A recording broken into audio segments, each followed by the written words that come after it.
Hi there.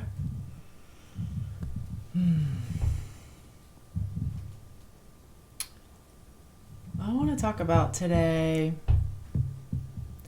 a particular initiation.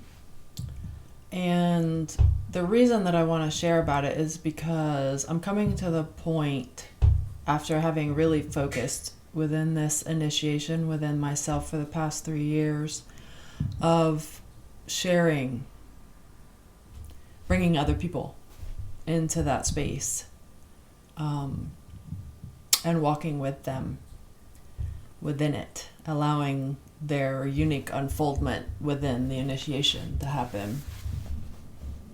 And I've created a structure. It's not just me, it's Fleur and Sarah. We've created a structure to do this online. Um, and my particular part of that structure, which is going to be a group, it's not created yet, but it kind of gives you an idea of where all of the other offerings are moving toward. And my particular part of that is going to be focused on working with this initiation. Now, I call this initiation at the moment, I have a tendency to change names as the territory morphs. But I call the initiation at the moment the initiation of the Immaculate Conception of the Self. So I want to share what this means because I've had some feedback as to the use of the term Immaculate Conception, for example, kind of implies and brings people into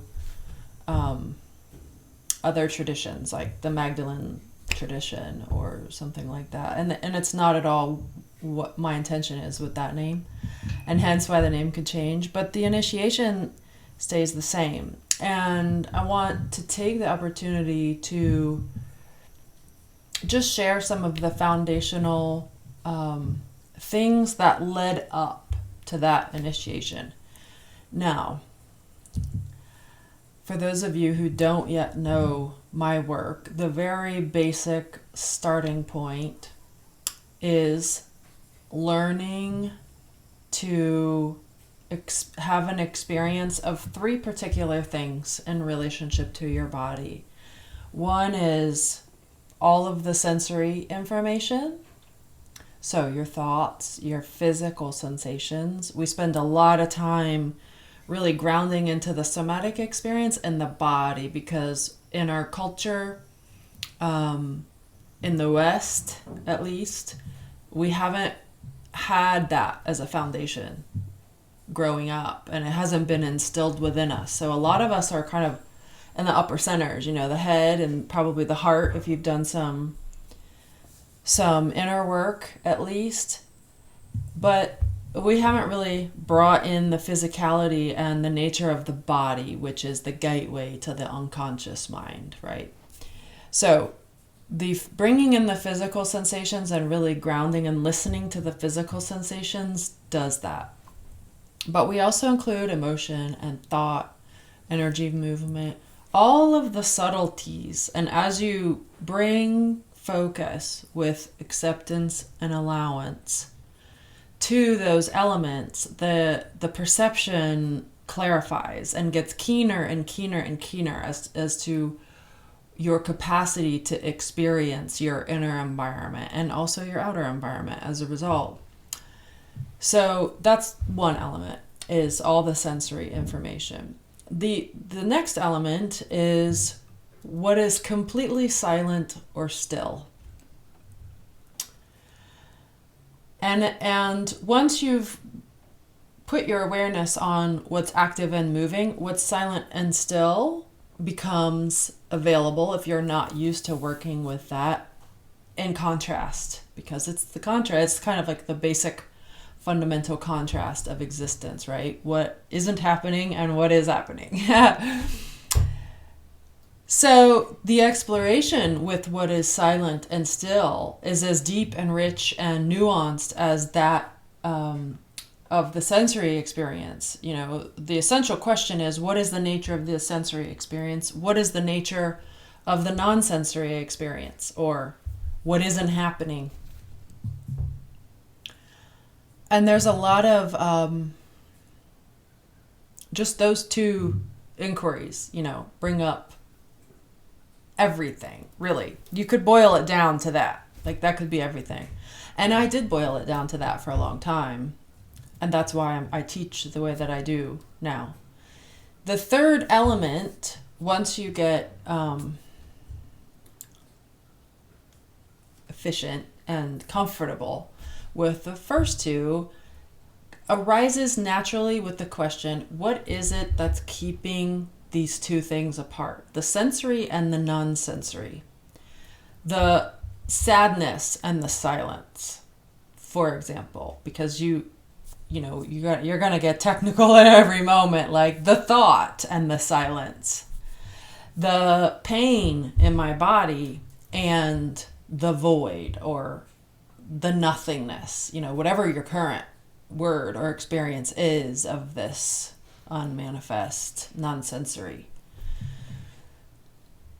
What's keeping them apart? And in listening to the inner environment and the response when that question is asked over time, at one point it landed for me, the only thing keeping them apart in my consciousness, or keeping them from inhabiting the same space and unifying as one, is a sense of me, what feels like me.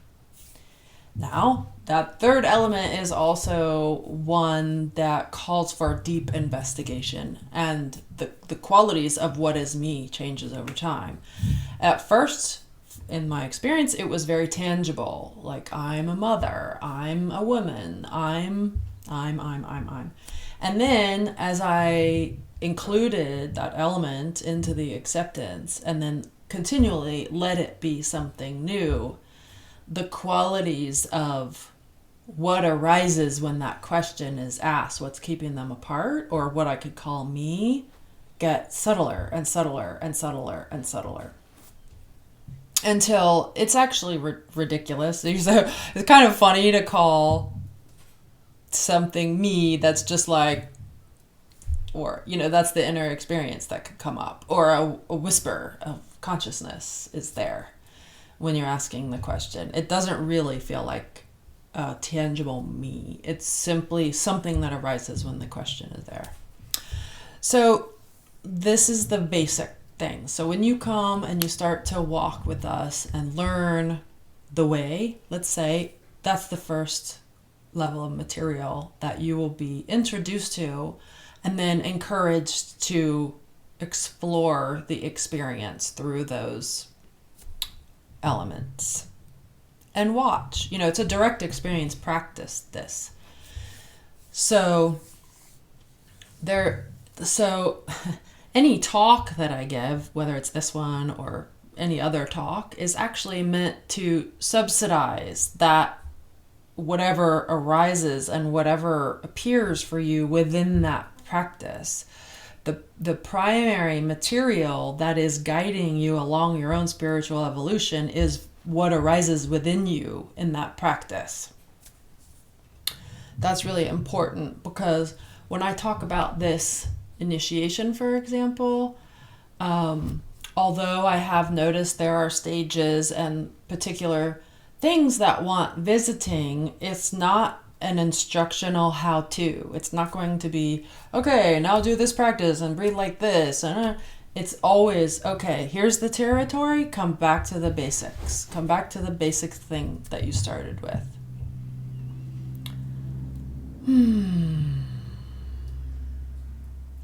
So, how did I get to this initiation? Actually, how I got to every initiation is I started with those basics.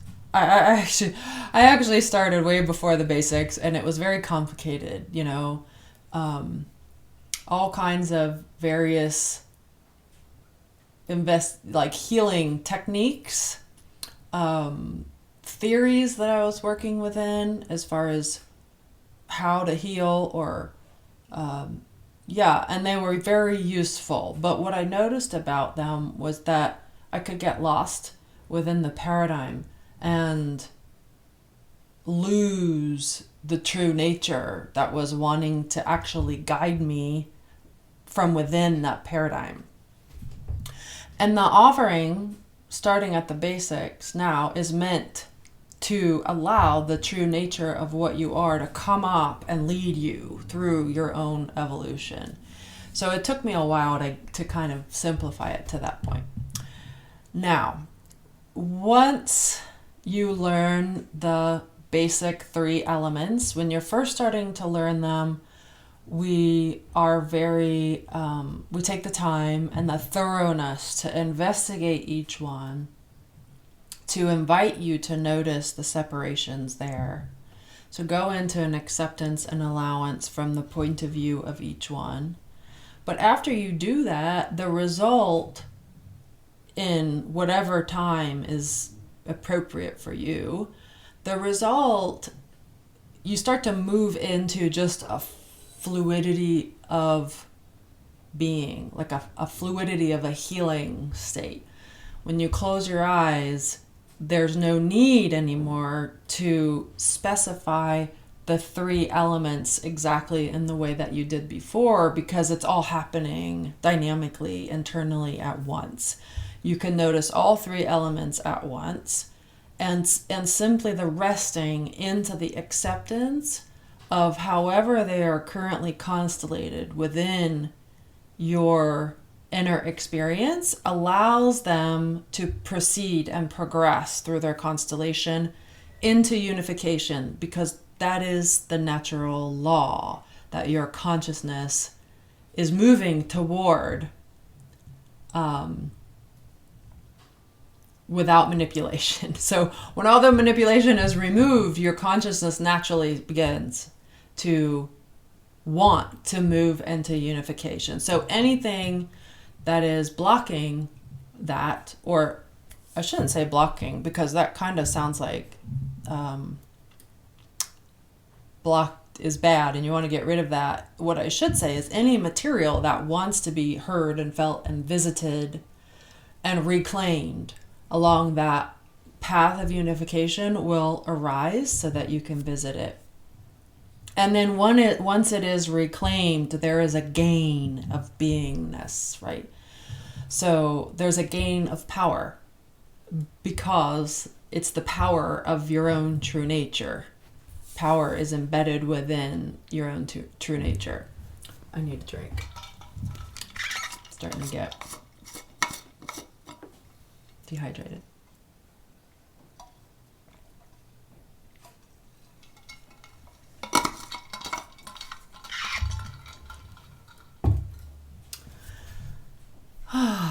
So with that fluidity that cultivates naturally as you go, it becomes a much more fluid practice of simply being with yourself, whether you're in sitting practice or you're washing the dishes or you're driving or you're in ecstatic dance. You're bringing the practice with you no matter where you are, because it's the fluidity of being that is naturally evolving, unhindered. So when I followed that path within myself, the material that arises, not just within myself, but then walking with people through that. Because, once you teach someone that, then everyone starts to move along a common path that is unique to that person. And that's why it's important for me to not require specific practices or specific attainments, because the consciousness of the person is going to show the particular practice that wants done for as long as it's needed. Then it will be dropped. Then there will be a new practice that arises, because that practice will arise spontaneously within your journey as you go, if and when appropriate. But I have found it useful to share with people, okay, these are key elements that will come up at some point along your path. And when they do, be aware. And this is how you can include that. And this is what to watch for. And let us share with us your unique experience of that particular thing, because it's going to be totally unique for you. So what happened for me was, at the point when I realized these three fundamental, simple things that I shared up to this point in the video, I noticed, first of all, that I was working at the level of the chakras, you could say. To put it simply, I was working at the level of the chakras, and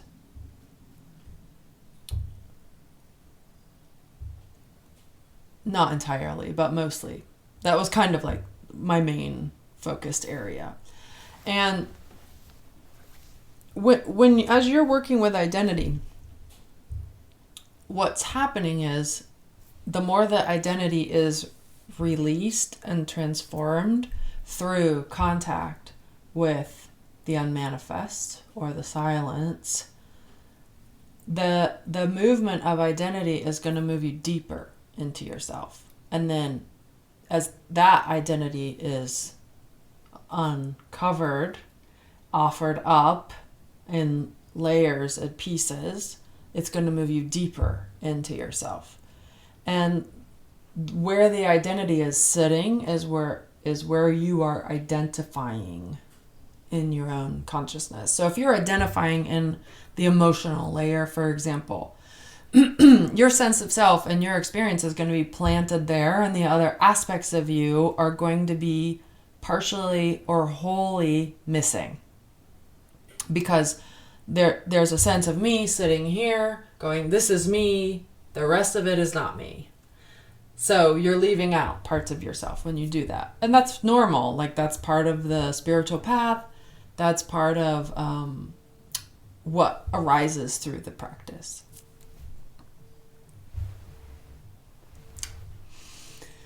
So, doing that for a while, I went deeper and deeper into the experience of the self and the layers of the self, until I found what seemed like a point of arising of all experience. And I noticed when I worked there, and I worked with identity, or what arises with the question of I, or me, what is me? The inner, whatever arises in the inner experience when that question is asked. All of the identities at this source point, which I call the mysterious path, were foundational. So when it arose and it was held with silence, the shift was complete. There's an experience of one of the people that I work with called it a mini samadhi. You know, when you're at that level of identity transformation, there's a complete erasure, and then activity arises again with a new flavor, because the identity that was pinning activity to itself has shifted with contact with the absolute. So the whole being shifts when you're at this foundational level. It's not like before when you were working with identity and some things might have shifted, but it wasn't shifting fundamentally and foundationally who you are with a snap like it does when you're working in the mysterious path. So when you start to work in the mysterious path, and you'll learn all about that, you know, if you stay with us, then you'll learn about the mysterious path and the source point of all experience, you know. So imagine going to that source point and then having the capacity to change everything about you in one surrender of the sense of self. That's working in the mysterious path. And when you're working in the mysterious path, you can visit various parts of your consciousness with the source point there. So if you're having a problem in your liver, for example, you're bringing your awareness to the liver and including the basic foundation that I described at this beginning of this video, together with the source point of your own consciousness and the fluidity that you've cultivated through your practice. And when that happens, the state of the liver can change very quickly toward coherence in a way that you don't have to know what's wrong with the liver. You don't have to know where it needs to be or what you need to do. There's no bringing light in or manipulating the liver at all. It's allowing the liver to arise, inquiring into any separation within the self that is related to any incoherence in the liver, and then watching at the source point what arises with that inquiry so that it can be consumed, unified, and the power of your true nature then begins to fill the liver and reorganize its function toward coherence. So I just described to you what I'm trying to get to is like, how do you get to this immaculate conception of the self? And I want to set the groundwork first so that you have a context for how this initiation that I'm going to share about is presenting itself so that I can share with people. So working in the mysterious past, that period where I was really focused on that, and I'm talking periods of years, right? So between my first discovery of this simple invitation formula, let's say, that probably began, it's 2021 now, probably began 11 years ago. And so I spent several years just with that. And then included identity. And then it was like, oh, the mysterious past came naturally from that practice. And so then I focused many years on the mysterious past. And they're all, now I'm building on these things, right? So none of them have really fallen away. They just keep appearing in new ways.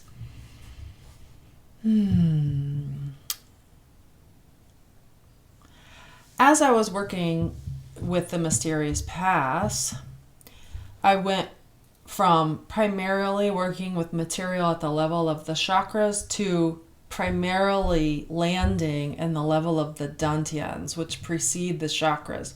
All of the chakras are born out of the dantians. So out of the 3, the 7, you have your 7 chakras. And where do they come from? The inquiry that I kept asking was, how did this get here, this chakra? And so that led me into the dantians. And the dantians are some people refer to them as the triune brains. But it's essentially the head centers, the middle centers, and the first 2 centers, the belly and the Muladhara, the base chakra, right? They're all, the belly and the base are born out of the lower dantian, or the womb. You could call that the womb. The middle is born out of the middle chakra, the heart, the solar plexus, and the throat are born out of the middle dantian, and the ajna chakra and the crown are within the upper dantian. There's some overlap in the throat here, and it could be that more the throat is and the mouth are in the upper dantian, and the higher heart here is in the middle dantian.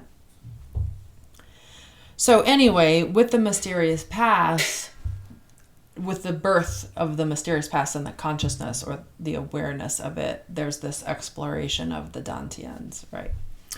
And so then I spent many years in womb work as well, working with the belly center specifically.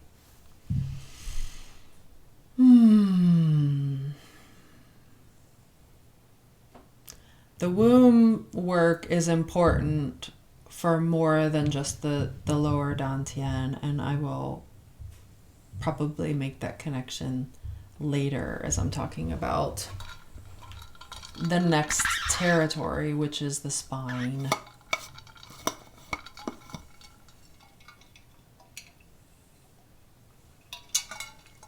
So I want to kind of simplify the Immaculate Conception of the self down to it's really just working in the spine. It's just working in the spine, the spinal cord, up into the brain, the spaces of the brain, the cerebrospinal fluid, the glands inside the brain. And with the foundation of everything that I've explained up to this point. So you have working with identity, working with the mysterious past. And it's really about bringing the mysterious past, the experience of the source point of all of experience, into the spine.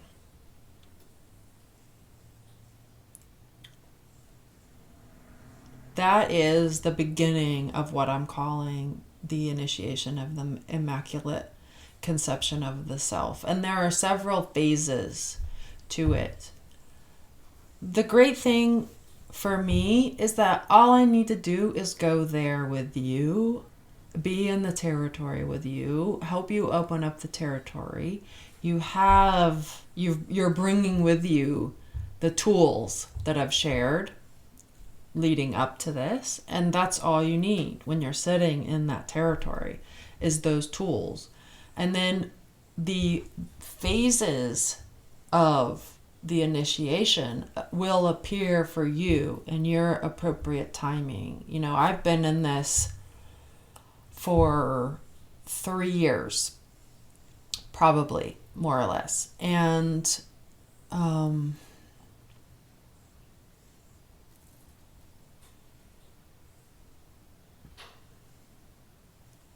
the discovery has been raw, as in I didn't know what was happening there. You know, hopefully in the service that I can provide is bringing some context, pointing some things out that I have learned through working in that space with myself and with others, so that the process that people have as we work together is more efficient. And hopefully you won't have to deal with the intense, some of the intense aspects that I dealt with, because I didn't have that in the same way. So what is the outcome of working with this initiation? Well, I can talk about it generally. I'm still in it. I feel mature in it, and it's still unfolding. But I can tell you that the reason I'm using the term, the Immaculate Conception of the Self, is because it really is like returning to the primordial and rebirthing the self in a way that is completely effulgent, unhindered in its expression, and pure. So what does that mean? Right now, most of us are born starting from conception. What happens is that true nature is obscured by many layers of things, whether it's genetic stuff, cultural programming, other lifetimes, you know, various holes in the energetic field. This is what healing is really about. It's the reclamation of your true nature, right? That's what healing, when I use the term healing, that's what I'm referring to. It's the reclamation of your true nature, and how the expression of that true nature applies in every aspect of the self, from the grossest physical to the subtlest non-physical. So when you're working at the inside the spine with the cerebral spinal fluid, that true nature births out of the void. It's always birthing, but when you bring awareness there, then there's refinement and clarity, the dropping of the obscurations around the true nature within the cerebral spinal fluid, so that the cerebral spinal fluid is being reorganized. It's the vehicle for the soul, essentially. And the soul being at one level, a frequency, but there is a pre-vibratory experience that goes with that. That frequency is informing the cerebral spinal fluid.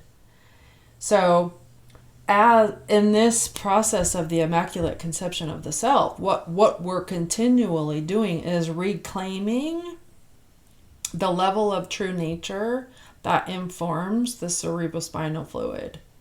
The cerebrospinal fluid has a period of readjustment through each level of reclamation, and you will feel that in your physical experience. I have had a lot of various sensations, including migraines, back pain, just things that have come up that want working through as I go through this initiation. And it's common, you know. So it's also infections. Infections tend to come up a lot because you're I won't say a lot, but I've seen it in many people. Once you're redefining your sense of self into the physical, the immune system needs to readjust. So the sense of self is clarified within the cerebrospinal fluid. The cerebrospinal fluid is then informing the nervous system and the glands as to what you are now. And the nervous system and the glands go, oh, whoa, what? I'm this now. And the immune system starts to reorient and say, whoa, I'm new. Wait, you shouldn't be here. Or, hey, we got to get this stuff out, you know? And so the immune system starts to reorganize. And if you don't have the understanding that this is part of the shifting of consciousness and to the clarifying of consciousness, then it can be disturbing. So it's important to have physical therapies, at not just working in the spine, but all levels of healing. You know, meditation is one aspect of that, and the awakening to the true nature is one aspect. That coupled with that, there can be physical therapies, homeopathic medicines, herbal medicines,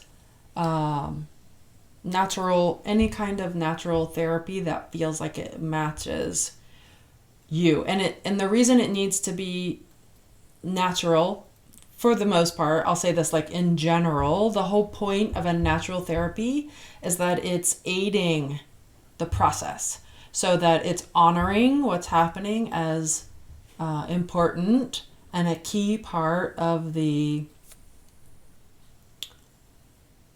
unfolding and blossoming of consciousness, and it's giving the body and the consciousness the tools to aid that process. If we have a paradigm that wants to shut that process down, it can be a problem, because then we get stuck in that initiation and it's not moving, and that's what creates disease. So if you're having sensations that are uncomfortable, that's fine, as long as it keeps moving. If it's shutting down, then we need to look at what is it that's shutting it down.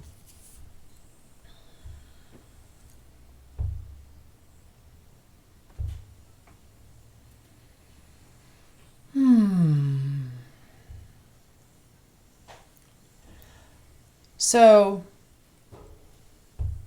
I like the way that one of my Siddha books talks about the whole point of not just this initiation, but every part of the path that I have described is, and that's why I went to get the book. So let me just read it because I prefer to. It's just one sentence. The way he describes it is amazing.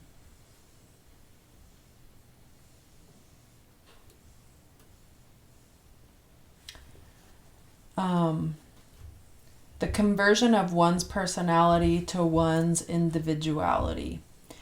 So each time we're offering up the experience of self to the silence and having the willingness to honor what we are and then be open to being something new, that is the technique or tool to the transformation of the personality into the individuality. Because it is the sense of me that is either the personality or the subtle structure of the personality. And each time that's offered up, that subtle structure of personality, if you're working at the mysterious pass, gets transformed until there's simply a pure expression of the individuality. And when you're working at the Immaculate conception of the self, through the spine, through working in the spine, eventually where that takes you is to the origin of consciousness itself. So you become subjectively the experience of pure consciousness. It all manifests and unmanifests experiences of the self. And when that happens, there's a mastery that births, because you're sitting at the source of consciousness, the source of all of the elements, the source of the forces that create the elements, the source of the self. And mastery around those things begins to make itself apparent. And that's all an inherent part of this particular initiation that I'm referring to.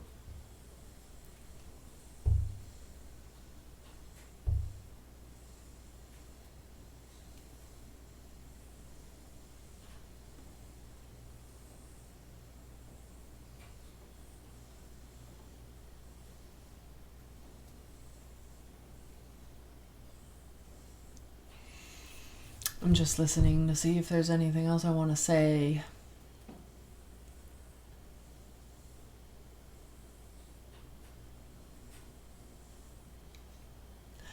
There is something else, and that's the return to the womb. So what I've noticed over the years is that working within the womb,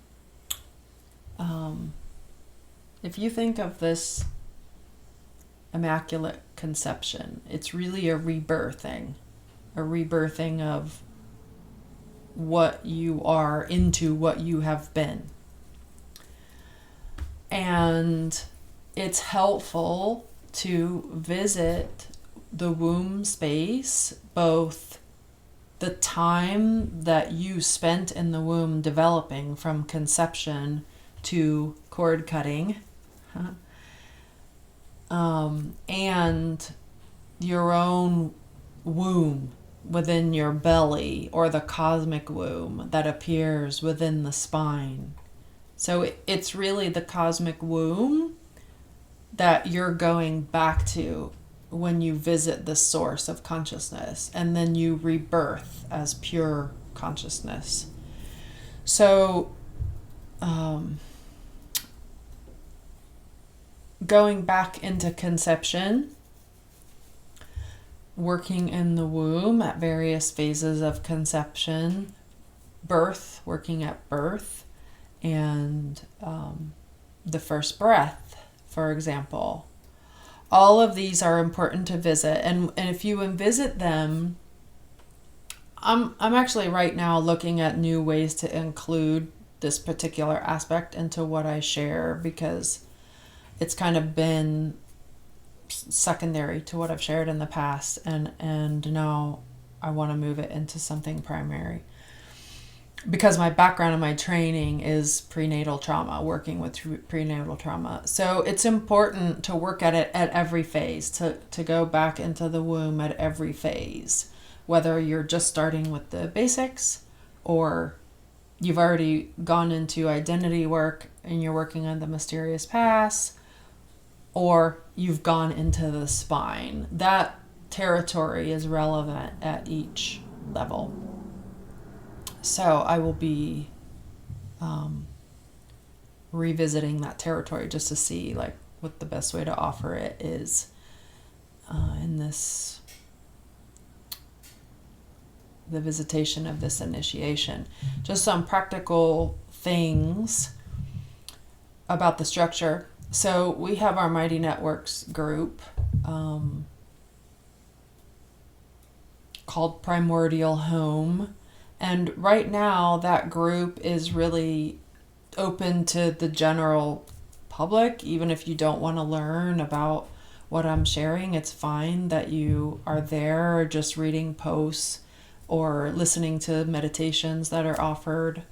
So you're welcome to sign up for that, and I'll put the link down below in the notes of this video. You're welcome to stay there, just see, if you like the style that we're sharing or offering. And the plan with that group, the Primordial Home, is that it will be the general container, and then we have several specific groups within that general container. There'll be a way to learn and focus on the basic material as I described it at the beginning of this video, and Sarah Serafana is going to head up that basic material. And then when you move more into the intermediate material with identity and the mysterious past, masculine and feminine, some of the specific inquiries, then there'll be a chance to visit that material within a contained group that's separate from Primordial Home, but within it. And Fleur will be heading up that space. And my space, that's also a specific, visiting the specific material of the spine and the spinal cord and the Immaculate Conception of the self. That will be my territory in another group. I think I have it called, actually, right here. Let's see. They're not available yet, but just to give you a sense. So Fleur's group is called Revealing the Mysterious Past, and my group is called Becoming Homo Luminous at the moment, but I might change that to the Immaculate Conception of the Self, or something about the spine. So that's the practical way that we are going to set up spaces so that people can explore the various material with us. And if you're interested in that, I invite you. Also, I am on Patreon. The outer group that I just shared with you, that I'll put the link to, is free, and it will always be free. The inner groups where we'll explore specific territory will be paid groups, and my Patreon account is also active and available if you want to find me at Thesis Sophia on Patreon. I'll put a link to that too. And I offer Patreon only transmissions and sharings in that group. So please check that out. Thank you for being here, and I feel deeply grateful to be able to offer my Dharma at this point in time. Very exciting time where inner work is just needed right now, and also the material that's becoming available in the collective is profound and amazing. You know, it's material that you used to have to spend decades in mystery schools to gain, and for whatever reason at this point in time it's becoming available to a wider group of people, to anybody who wants to investigate internally. And so I feel grateful that we have a bunch of us that are doing that together, and it feels very satisfying. And if you're inspired to come and be with us in that, then we welcome you. And I'll see you there.